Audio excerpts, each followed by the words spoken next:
Well, security ministers from Europe, Canada, and the United States met in the French capital. They are there to seek a joint response to the threat of jihadist attacks. CCTV's Jack Barton is reporting from Paris.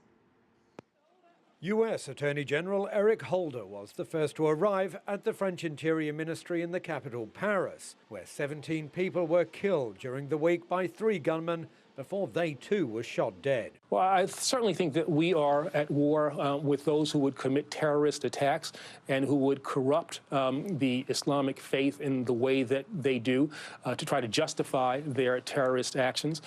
So that's who we are at war with. And we are determined to take the fight to them, to prevent them from engaging in these kinds of activities.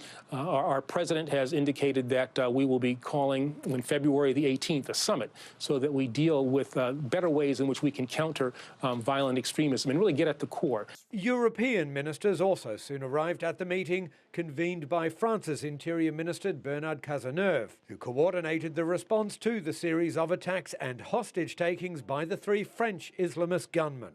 The meeting came just before the people of France, in fact people from all around the world and all walks of life, came out onto the streets of Paris to denounce violent extremism. About 40 world leaders joined the march to show solidarity. At the security meeting, officials from both sides of the Atlantic said they focused on addressing terrorist threats, foreign fighters and countering extremism.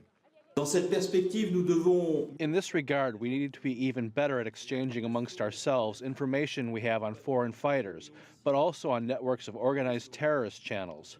We are already doing this. We are engaged in reinforcing our cooperation around this meeting. France's foreign minister has admitted to shortcomings in the surveillance of the gunmen, who were known Muslim radicals with criminal records. Questions have been raised as to how the killers managed to not just coordinate and launch attacks, but to amass an arsenal of automatic weapons and explosives.